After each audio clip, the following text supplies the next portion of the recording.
दोस्तों आज हम आपको माता पार्वती और शिव जी की प्रेरणादायक कहानी सुनाने जा रहा हूं, जिसे सुने मात्र से आपका जीवन बदल जाएगा।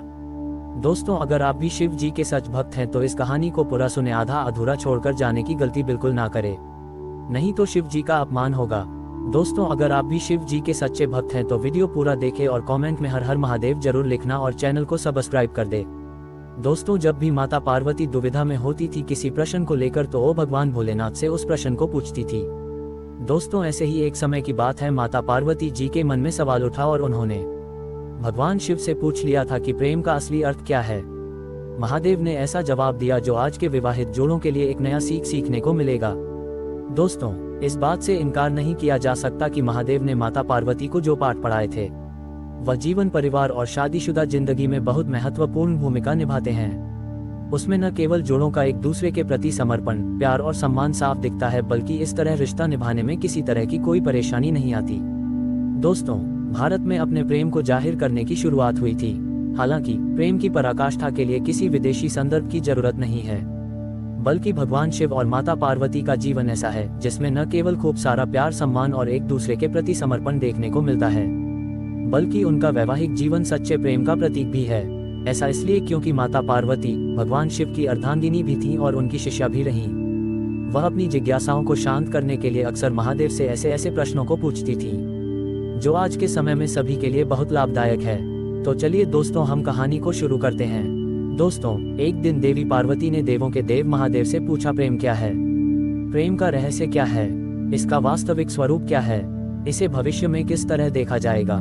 इस सवाल का महादेव ने जवाब देते हुए कहा, प्रेम क्या है ये तुम पूछ रही हो पार्वती? सत्य तो यह है कि प्रेम के अनेकों रूप को तुमने ही उजागर किया है। तुमसे ही प्रेम की अनेक अनुभूतियां हुई हैं। तुम्हारे प्रश्न में ही तुम्हारा उत्तर शामिल है। भगवान शिव की बातें सुनकर माता पार्वती ने कहा, क्या इन विभिन्न अनुभूतियों की अभिव्यक्ति संभव है? तो इस पर भगवान शिव बोले, सती के रूप में जब तुम अपने प्राण त्याग कर मुझसे दूर चली गई थी तब मेरा जीवन, मेरा संसार, मेरा दायित्व सब निराधार हो गया। मेरी आंखों से आंसुओं की धाराएं बहने लगी थीं। तुम्हारे अभाव में मेरे अधूरेपन की अति से इस सृष्टि का अपूर्ण हो जाना ही प्रेम है। तुम्हारे और मेरे पुनर्मिलन कराने हेतु इस समस्त ब्रह्मांड का हर संभव प्रयास करना ही प्रेम है।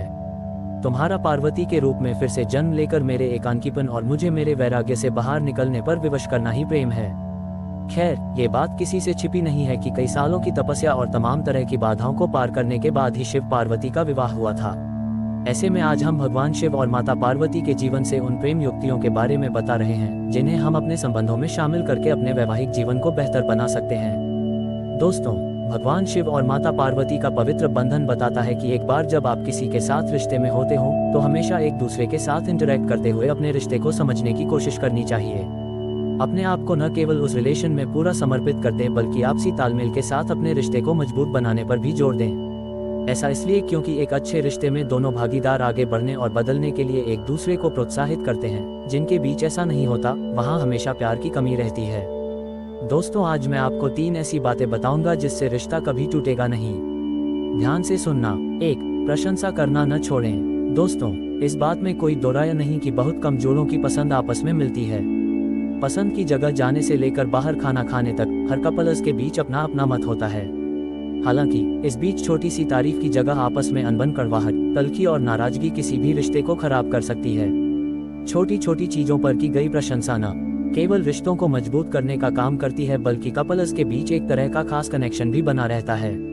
तो प्रशंसा करने से पीछे ना हटे। दोस्तों 2. प्यार मर्यादा के अंतर को समझें। दोस्तों आपको भगवान शिव और माता पार्वती के रिश्ते में इस चीज को आसानी से देखा जा सकता है कि जब दो लोग एक रिश्ते में होते हैं तो वहां कोई बड़ा और कोई छोटा नहीं होता। इस रिश्ते में सहजता के साथ एक अपनापन होना चाहिए जो दो लोगों को हमेशा एक डोर में बांध कर रखता है। हालांकि शादीशुदा रिश्ते में गलत व्यवहार को अपनाना बहुत ही गलत है।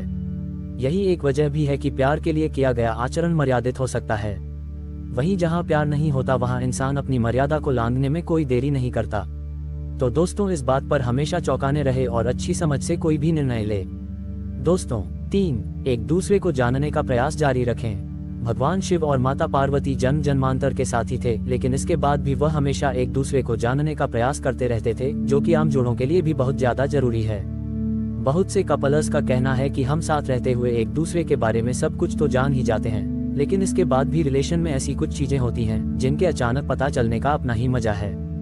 दोस्तों, अगर आप किसी को जानेंगे नहीं तो आप उसके साथ रहना ज्यादा पसंद नहीं करते हैं। इसलिए कहा भी गया है कि अजनबी बनकर अपने साथी को जानना न केवल रिश्ते में मजबूती लाता है, बल्कि आप दोनों को एक दूसरे के करीब आने का मौका भी मिलता है और आपको भी अच्छा लगेगा।